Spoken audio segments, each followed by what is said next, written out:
Bonjour et bienvenue sur Lumière Spirituelle. Donc, nous voilà lancés dans l'espace sur notre petit vaisseau céleste. Je veux parler du système solaire, bien sûr,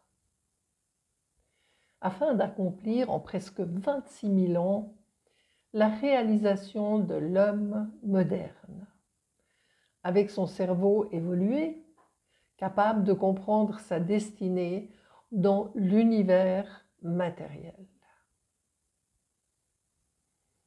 Je me laisse guider une fois encore par le fil narratif du livre d'Édouard Schuré, Les Grands Initiés. Donc il y a tout d'abord un lancer lors du cycle arien, dont j'ai parlé dans ma vidéo précédente, qui passe ensuite par une étape de première importance pour faire transiter les idées mères spirituelles d'Inde vers l'Occident, grâce à un initié ou un groupe d'initiés. Je veux parler de celui que l'on a nommé Hermès Trismégiste, ou Hermès le 3 fois grand. Ainsi, après le formidable souffle spirituel qui, partant de l'Inde, a déferlé sur le monde antique par le moyen des Aryas, ces petites communautés indo-européennes, c'est l'Égypte qui a accueilli une première floraison et fructification dans l'homme moderne en devenir, et cela durant des millénaires.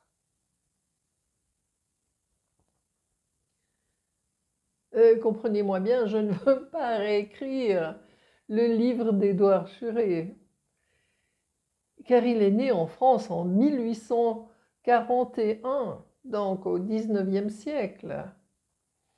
Il est un de ces précurseurs qui laissent un testament que les hommes futurs pourront reprendre et développer. Tous les autres auteurs, qui se sont penchés sur l'évolution humaine en ont disséqué certains petits fragments, mais n'ont pas su déceler le dessin d'ensemble, car le monde matériel suit un plan. C'est le plan d'une conscience universelle. Et ce plan est un plan de secours, dont nous, humains matériels, faisons partie.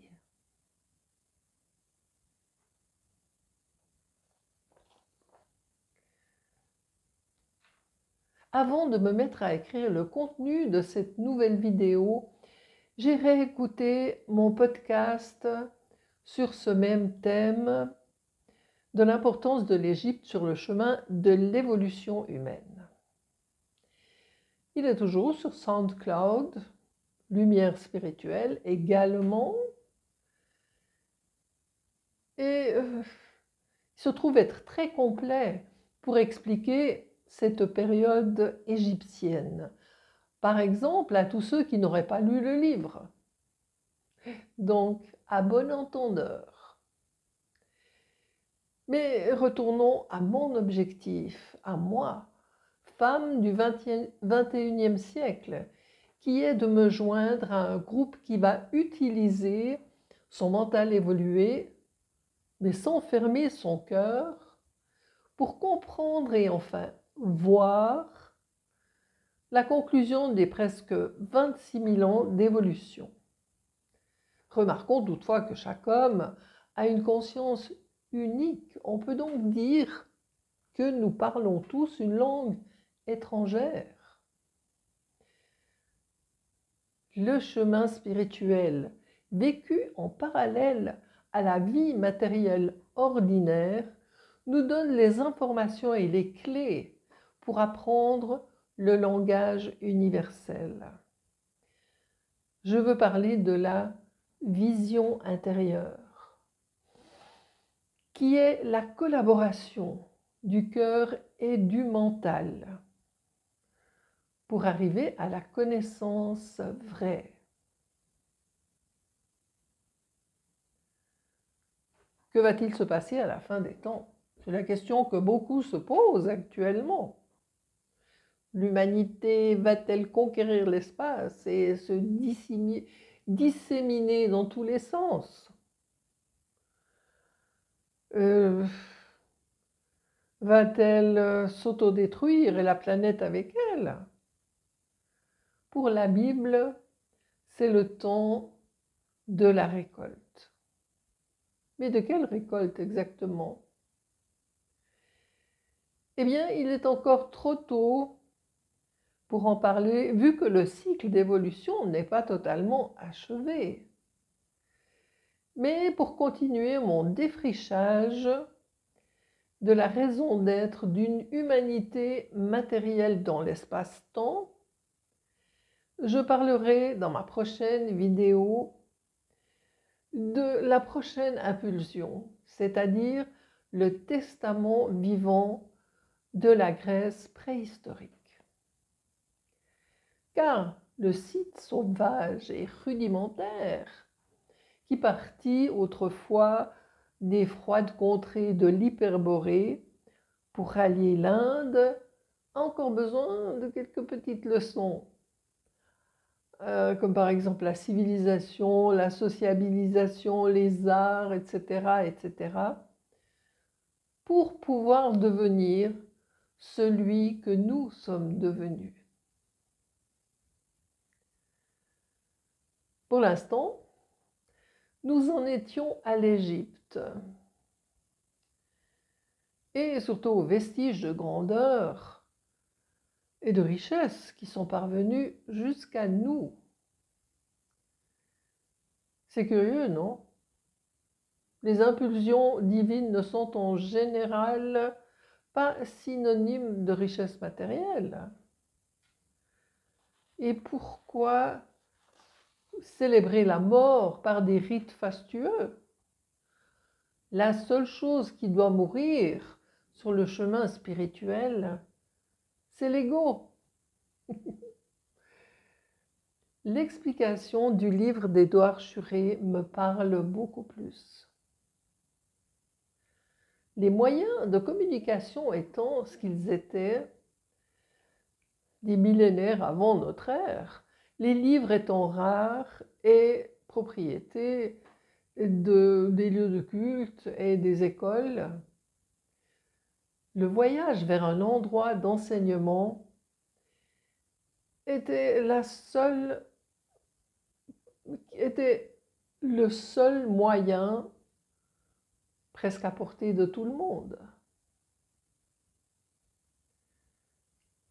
Et c'est l'Égypte qui a été cet endroit pendant des millénaires.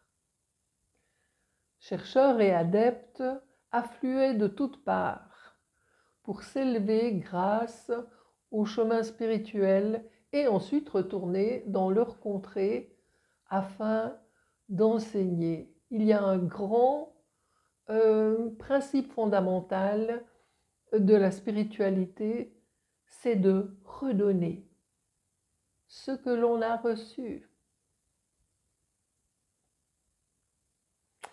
Les idées mères spirituelles étaient les mêmes en Égypte que ce qui a fondé le brahmanisme en son temps, mais dans une version déjà avec projetant une idéation plus occidentale, c'est-à-dire Osiris, l'esprit créateur du tout, dans une forme masculine toute puissante. Isis, le chant de création, une forme de mère ou de vierge céleste. Et enfin, Horus, leur enfant, la création de l'univers matériel.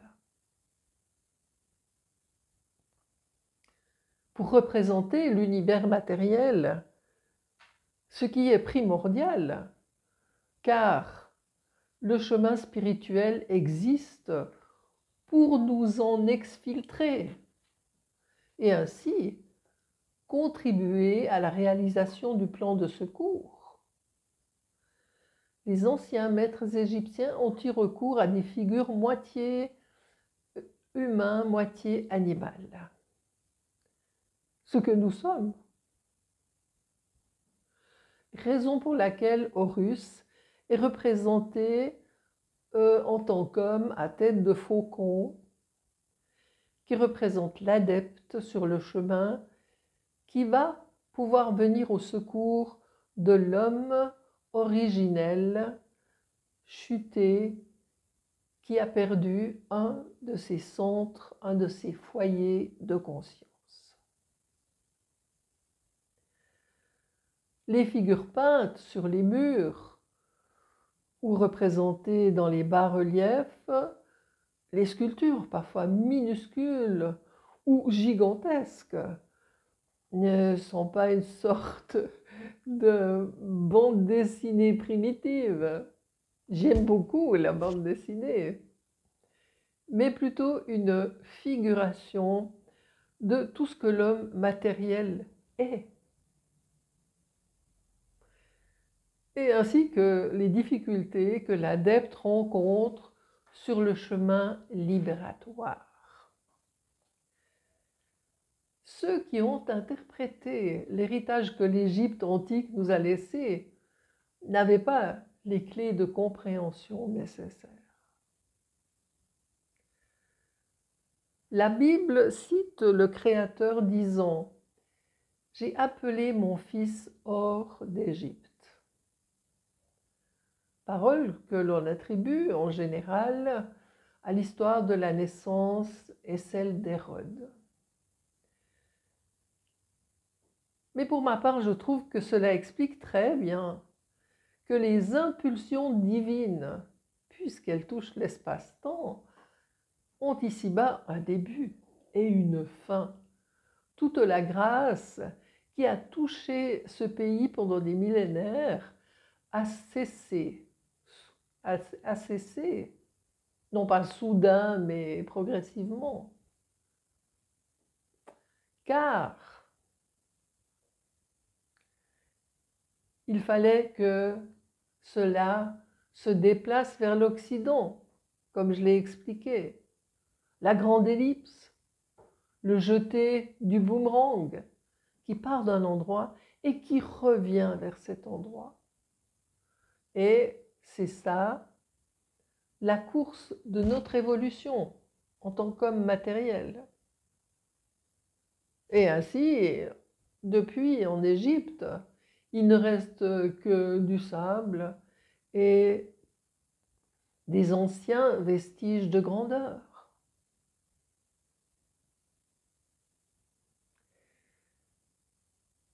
D'ailleurs, la Bible ne dit pas homme, ne qualifie pas l'homme matériel d'homme, mais d'enfant des hommes. Car cette chrysalide doit d'abord devenir papillon. En fin de compte, la vérité avec un V majuscule est simple. Mais durant ces quelques 26 000 années d'évolution, il y a aussi des forces contraires qui ont été à l'œuvre et ont dispensé de la confusion, de la désinformation et toutes sortes de peurs et troubles qui ferment l'esprit et empêchent l'humanité d'évoluer. Vous vous demandez aussi peut-être à quoi ont servi ces majestueuses impulsions divines et le travail de tous les grands initiés au cours des siècles en considération de l'humanité actuelle.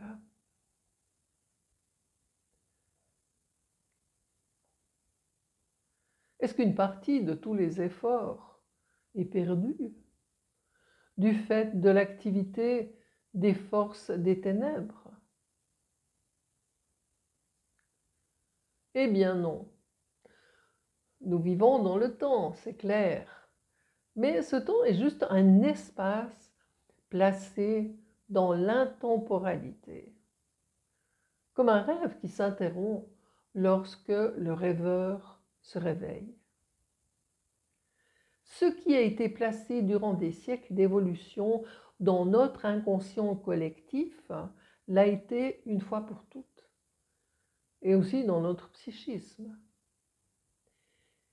Il semblerait pourtant que l'humanité est oubliée ou n'est pas entendue, et il est probable que certains n'y réagiront pas ou trop faiblement, d'autres se rappelleront soudain de ce qui a été imprimé en eux.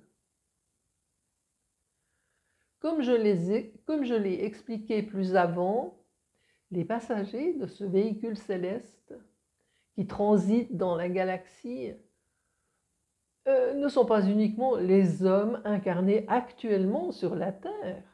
Cela concerne toutes les entités actuellement vivantes ou décédées, celles à venir, celles en attente dans l'au-delà. Nous sommes tous concernés. C'est la raison aussi de l'actuelle surpopulation de la Terre. Voilà, chers amis, j'espère que l'image de la raison pour laquelle nous sommes ici commence à sortir des brumes et se précise dans votre esprit. En tous les cas, je l'espère. Je continuerai à suivre les repères qu'Édouard Schuré a placés dans son magnifique ouvrage « Les grands initiés » et parlerai, comme je l'ai dit plus avant, de la Grèce préhistorique et de son testament vivant. Au revoir donc. Et je ferai tout pour améliorer mon travail et le rythme de mes publications. À bientôt!